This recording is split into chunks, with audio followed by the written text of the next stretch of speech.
Hello, Math Essentials students. Today we are going to be talking about one of your most recent topics with Mrs. Parsons, and that is coordinate geometry. So this includes graphing coordinates and identifying the shapes in which you graph, but also the midpoint formula. So let's get started. You guys are very familiar with graphing coordinates. So in this first few examples, you should be pretty proficient, making sure to graph your x coordinate first, then your y, so moving left and right, and then up and down. But then we also do need some practice in naming those figures. So what type of triangle they are, is there a more specific name than just quadrilateral? And so we'll take a look at that today, okay?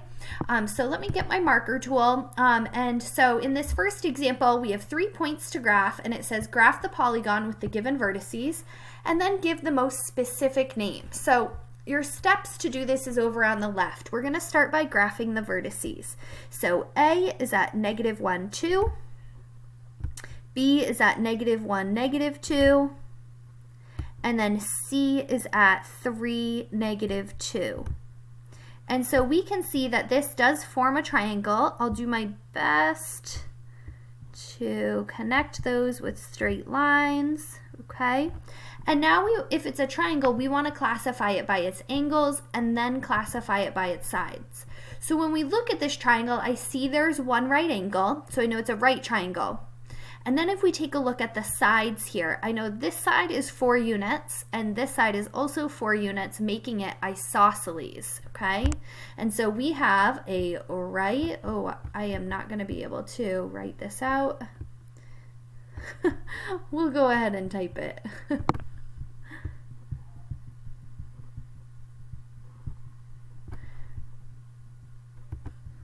All right, so this is a right isosceles triangle, okay? So I'm going to go ahead and clear this now because I'm going to scroll down, and what we are going to be able to see is a different kind of figure. So if we go ahead and move on to our next example, we have -1, 3 for point L, 2, 1 for point M, 2, -3 for N, whoops, and then -1, -3 for P. And so if we go ahead and connect these, you'll see that this is a quadrilateral. It has 4 sides, but this might not be something that you think of right away, okay? We know it's not a rectangle, we know it's not a square, but is it a parallelogram?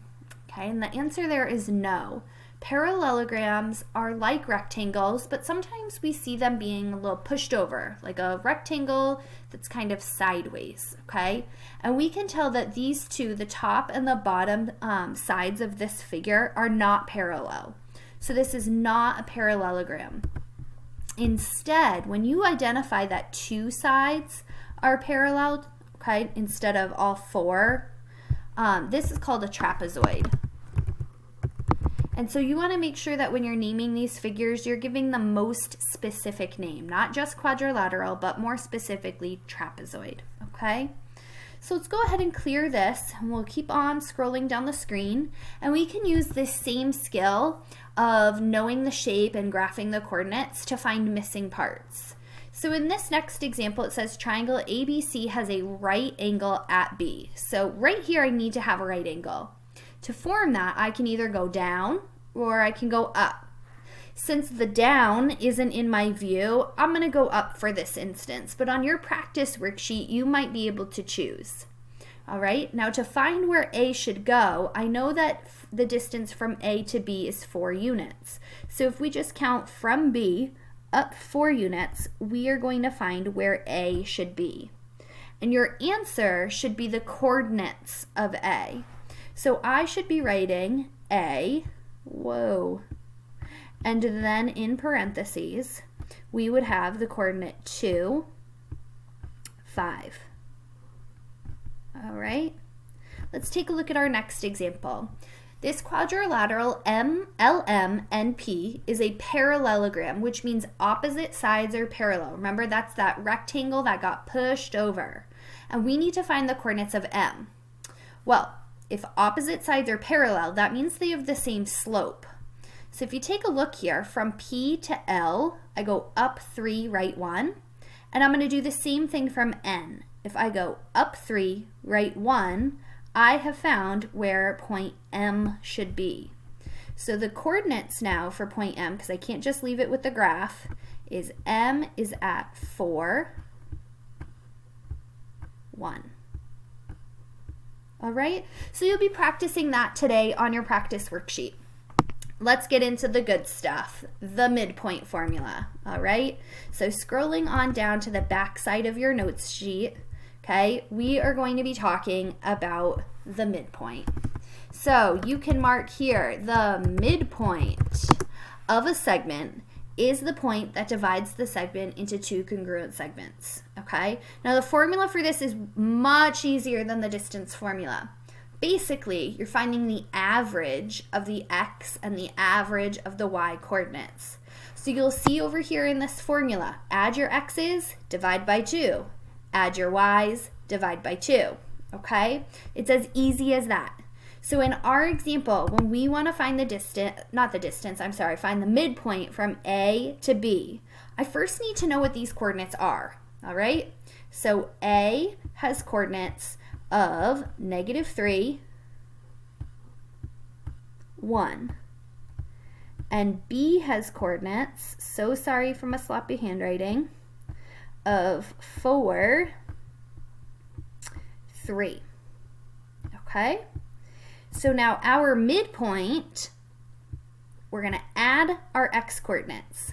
-3 plus 4, and then we're going to divide by 2. And we'll do the same with our y coordinates. We'll have 1 plus 3 divided by 2. Okay? And so now we're just left to simplify. -3 plus 4. Don't get tricked with those negatives. Think about temperature. If the temperature is -3, comes up 4, it's now 1 divided by 2, or 1/2. Okay? Fractions are definitely going to become the preferred method over decimals. So use 1/2. 1 plus 3 is 4, and I know 4 divided by 2 is 2. So our midpoint is at 1/2, 2. To check to see if you're right, this should fall on the line, all right? So if we go to our graph and we go right 1/2, and we go up 2, it's on the line, and it appears to be the midpoint. It appears to divide this segment into two congruent parts, okay? So today's practice work, you guys have a practice worksheet from our textbook. You're going to get a lot of practice with midpoint formula and a little bit of practice in graphing those polygons and naming them correctly, okay? Be sure to take a picture and submit it to Google Classroom when you are finished. Have a wonderful day.